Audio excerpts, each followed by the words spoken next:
What is up, everybody? Renfail here, and I hope you are doing well. Today we're going to be diving into one of the most requested guides that I get every single year, which is which class is the best solo class for new players. Now, over the years, this has changed quite a bit because in the early days, I would have told you something completely different, like back around 2007, 8, 9, 10, so on and so forth, because the game was far more group based and soloing was not as prominent as it is today.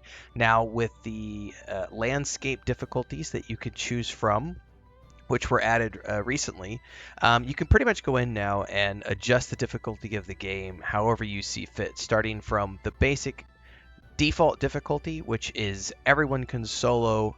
The game is really easy, to cranking that difficulty all the way up if you want more of a Dark Souls-like experience when you're playing the game, or something that's going to require you to play a group. So since we are focused on the new player experience, we are dealing with that default difficulty, which means everybody can solo across the board pretty much equally well. However, there are some caveats to things, and I just kind of want to work you guys through the classes so you guys can understand how all of these work if you've never played the game before, with the understanding that everybody can go in and have fun on their own without the need to group up with other people. In fact, the game is designed to be played that way until you get into the upper echelons of content, where you are then kind of supposed to look for other players if you want to do the group-based stuff that is at the end of the game. Of course, if you have friends that you're going to be playing with along the way, you can do whatever you want. Again, adjust that landscape difficulty however you see fit and go forth and have fun.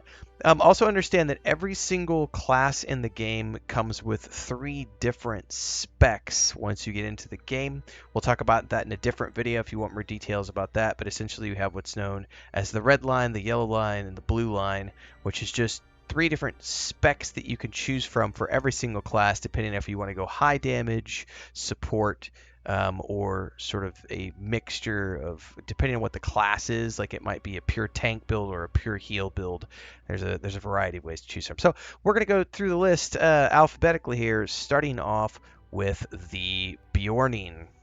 Now, the cool thing is that over on the right-hand side, the game does give you a brief description of what all of these things are. Essentially, Bjornings are skin changers, and they can go between the man form and the bear form. It's just like you've seen in the films or if you've read the books, like Bjorn. And basically, this is primarily a DPS class, but they can also do some healing and some tanking, just depending on what spec you're going to be in and what you feel like. The best way to play the Bjorning is going to be switching between your various forms as you go through, because there are perks and benefits that you get from going in and out of the stances. But then it also just depends on your playstyle, because you might prefer the bear form and you might spend the vast majority of your time in bear form, or you might prefer the man form and spend the majority of your time in the man form. But the Bjorning is unique in that it is its own race and its own class at the same time, so nobody else can be a Bjorning other than a Bjorning. And they have a really cool starting area, which I highly recommend if you've never seen it before, because it's a unique starting zone that's specifically set up for them.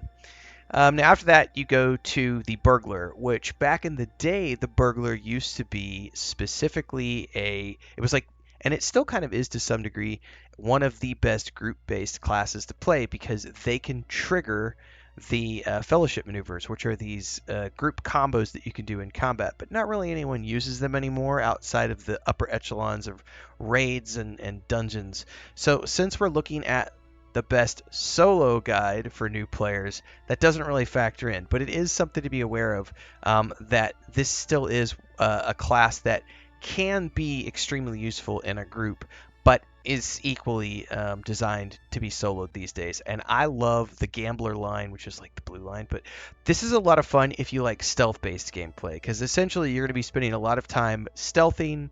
There's a lot of damage based on flanking mobs, and if you're going to be doing this on your own, that means you're going to be stunning mobs, getting around to flank them, and then you're going to be doing a lot with the various abilities that you get, where you can parry the damage and then trigger various reactives in combat, which allow you to get some passive regeneration and some damage over time. combat perks going on. It's a very active class to play, so this is not a passive hit a couple of buttons. You're going to be moving around a lot. You're constantly going to be looking for openings to attack the mob, stun the mob, get behind the mob, because the most damage you're going to be doing is going to be done from the flanking or the behind position. So this one requires a lot of active combat, and considering this is still a mouse and keyboard game, you can't play this a controller. If you're someone like me who has a lot of issues with like tendonitis from just stuff over the years, this is not a class that you can play for hours and hours and hours, because you'll start to get a little bit tired of all the movement. But it's still an awfully fun class to play. Beyond that, you have the Brawler, which is essentially like a monk. And if you've played a monk in one game, you've played a monk in all of the games. This is a melee fighter class that is primarily set up to be a DPS. You can spec it to go, for like one-on-one damage, or you can specialize a little bit more towards the area effect stuff. But this is, make no mistake, this is a damage class. This is not meant to be a frontline tank. You still have survivability, but it's not going to be like the Guardian as an example, where you can just take on 20 mobs at a time and survive, because it's just not built that way. But it is a lot of fun to play. It's very fast paced. So if you like the melee combat, this one will be for you. The Captain is arguably one of the slowest of the classes to play. Their DPS is, generally speaking, the lowest of all the DPS classes, because they are primarily a utility build or a support class. In terms of soloing them, they have high survivability because of the fact that they have their own heals.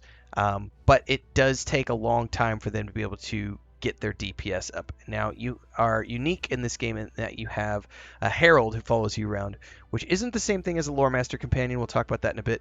But the various bannermen that you can get offer you support buffs, and you can spec up, I believe it's the red line, to get a DPS version of a captain. You can kind of think of a captain as kind of like the paladin from many other games. Although it's definitely more about the self heals, the ability to heal companions, do a little bit of damage, but also a lot of buffs. This is not something where you're going to be just chewing through mobs and killing things at a breakneck pace. This is more of a slow, methodical, with a companion backing you up. That's the way this class plays. Still a lot of fun, but definitely takes a lot of time to build it up if you're going to be playing the DPS version of that. Then you have the Champion, and why don't we go look at like a dwarf instead of the human for a minute. The Champion is, well, there's actually a couple ways you can do this. You can either be dual wielding, or you can go like my brother has done, which is double-handed axe, or you can go double-handed sword as well. This is a plate-wearing DPS class. They can get up on the front lines and kind of tank equally well with the Guardian for short amounts of time, but this is primarily about just chopping enemies down. Specifically, they are masters of AoE combat, but you can spec them into being great masters of single target DPS damage as well. But most people tend to play these guys as blenders, because they just slice and dice with either one, with one big weapon or two weapons. It's all about just chopping things into little itty bitty bits with the Champion. So if you like lots of melee sword play and axes and stuff, this is a lot of fun. It's also a lot of fun to roleplay a Dwarven Champion. It's pure chaos. Guardian, if you like sword and board tank, this is it. Now, back in the day, this used to be the worst DPS class in the game, because they were specifically built to be the sword and board tank. Now, this is way back in the early days of the game, but these days you have DPS specs. You can go up the red line as an example, and get a nice DPS spec warrior Guardian. And I like the Guardian. I have several of these. I really like the Guardian because of the shields, and you get these reactives where when people are actively attacking you, you're getting these reactives based on your parry rating. So the higher your parry rating, the more cool things you could do with the shield. There's like self heals, big stuns, taunt abilities, lots of different things that you can do. So if you like the tank playstyle where you're playing with a sword and a shield, this is a lot of fun. And of course, if you're going to be playing with friends, this is arguably, in my mind, the best like defensive tank in the game. Um, Opinions might vary on that. Depending, there's some people who love wardens as an example, but I just think that these guys are a lot of fun. Hunters, let's pick an elf now. Let's go over here. Hunters. Hunters are like the de facto Legolas character. Like if you like pew pew pew, this is it. And you have some options when you're playing the game. So like the you can go stationary, which does high damage, but they're a little bit slower with the bow, or you can go with the mobile version, who does a little bit less DPS, but they're able to shoot on the fly, and so they're very agile, and you can run around the battlefield and be that Legolas character who's constantly running around and ducking and tumbling and doing crazy things. And then they have a trap variant as well, who's more of a utility build, good at like trapping extra mobs and doing damage to single targets as they trap the additional targets, and it kind of funnel everybody back. So it kind of depends on how you want to play. Hunters are also one of the best transport classes in the game because they can teleport to a wide variety of destinations. It does take time to get access to all of those teleports, but eventually you can go all over the map. So can wardens, but hunters are like the de facto travel class. So if you want to be able to get around the map a lot, when a lot of people will say like, "What's the best class?" I almost always come back to this.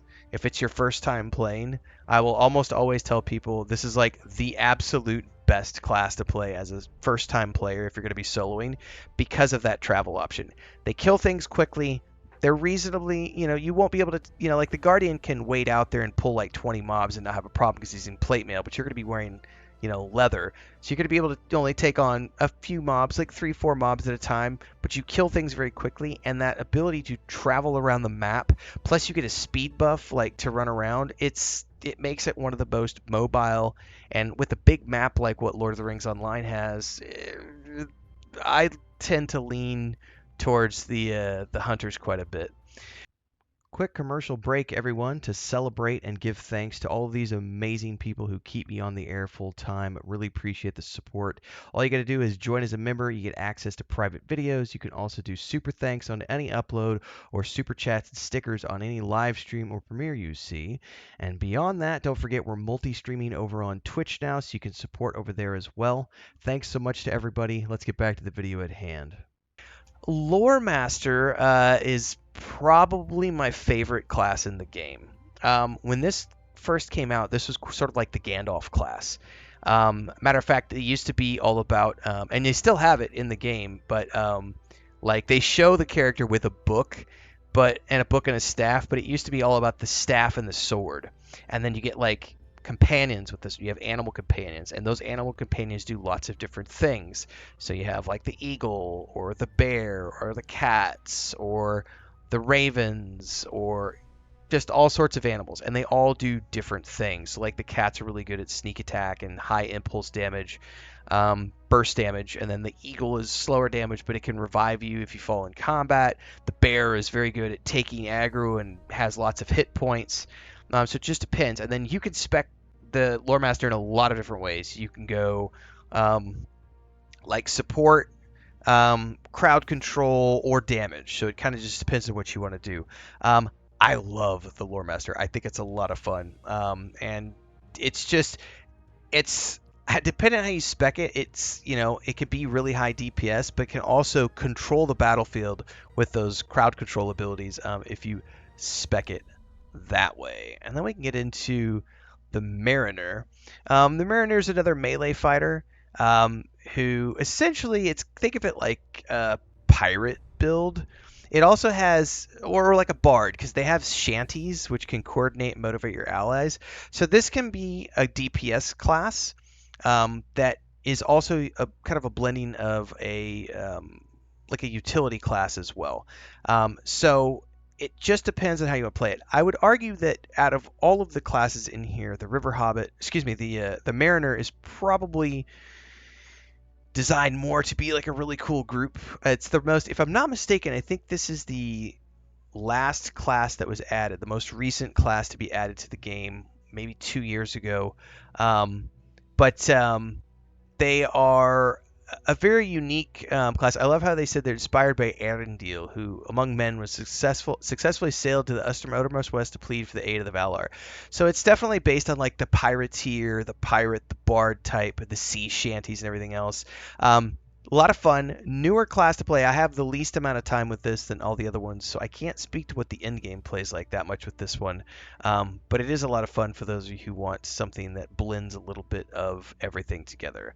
The Minstrel, super easy to play. Back in the day, they used to only be healers, but these days you could have a like shrieking bard who like kills everything with their voice and is a high DPS class, but you can also spec them to be like some of the ultimate healers in the game.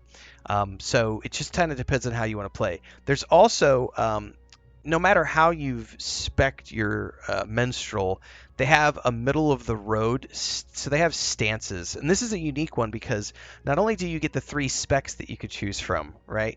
They also have 3 stances that they can sing their songs in. And each stance has a unique series of benefits which change the abilities on your hotbar. So if you're in the damage stance, your abilities do one thing. If you're in the blended neutral stance, they do something else. If you're in the healing stance, they do something else entirely. So it's very unique in that. So you can kind of switch out on the fly depending on what your stance is at any given moment, while also falling within the line of the specialization that you've chosen for your minstrel. These are bards. Like I said, back in the day in the urgent, I remember actually one of the very first writing gigs I ever had was for killer guides, and I wrote a lore master guide and a minstrel guide. This goes back to like 2008, I believe, is when I wrote those guides. Some of the first contracts I ever got as a writer, and they paid quite well for the time. But yeah, the minstrel used to be healer only, but now they could do lots of things, and they're a lot of fun to play. Then we get into the Rune Keeper. We can go back to elves for this. The Rune Keeper is a straight up wizard. You have basically fire and lightning are your 2 different types of spells that you can choose from. They can be a high DPS class, but they can also be a dedicated healer depending on how you've specialized them. So the tricky part of this is that the class is very much dependent upon that you do the most amount of damage by building up a meter by doing damage. And so the more damage you do, you're building up a meter, and then when you get the meter built up, you can do some really cool special abilities when the meter is up. On the flip side, they have a meter that goes 2 ways. So on this side is like the damage, and on this side is heals. So, and your gear also can be specialized to be heal gear or DPS gear. So this one is a little more rigid in that you kind of have to pick a path. You will always be able to do some heals while also doing lots of damage. Or you could also be doing some damage while doing lots of heals. But you are going to have to pick which way you want to choose to specialize this character because they are a highly specialized class. But if you like plenty of flashy VFX and explosions, the Rune Keeper is going to be the way to go. And then finally, we have the Warden, who I would argue is quite possibly the most complex character to play in the game because everything is based off of combo abilities, which can be a little bit overwhelming for new players unless you are someone who appreciates learning complex combinations of key presses and you like having to do lots of key presses. Whereas the Hunter is probably the easiest to play because it's just pew, pew, pew. This guy can be a tank, he can be a DPS, he can be a healer, but it depends entirely upon the combinations of abilities that you use. And the combos can get quite complex. You have 2-button combos, I believe. It's been a long time since I've played, but there's 3-button combos. There's 5-button combos. There's lots of combos. Everything is about combos with this guy. So you're going to be doing a lot of button pressing, and you'll have to memorize a lot of different combos to be able to be the most versatile warden possible. But if you're young and agile and your hands are supple, you'll be fine. If you're old like me and your hands get cranky after a couple of hours of playing mouse and keyboard, I don't enjoy the warden anymore like I used to. But it's still a fun class if you like the complex combination of all those things. So that in a nutshell, everybody, is new classes. So best solo classes for new players. They're all equally good, but at the end of the day, it's kind of what you want to play, understanding that there's a lot of specializations and flexibility with each of the different classes. And then you can always change your specs on the fly, because you do have the ability to change your specializations as you go. So you can have one specialization for your solo play, one specialization for your group play, and then if you decide you're going to be raiding as well after months of gameplay and you're going to join a guild like that, you can also have a third spec and then have a raid spec as well. So lots of fun to be had in Lord of the Rings Online. I appreciate those of you who are having fun with the game in 2025, because it's been out for a long time now. I've been playing this game since launch, off and on. It's a great game. Always happy to see new players coming in. So hopefully you enjoy this 2025 version of the best classes for new players who want to solo. And I'll see everybody in the next one. Stay safe out there. Daily streams at 4:30 a.m. Central on YouTube and Twitch. And there's a playlist below with hundreds of videos from Lord of the Rings Online over the years. So hopefully you'll check it out. Until next time, stay safe. Happy gaming.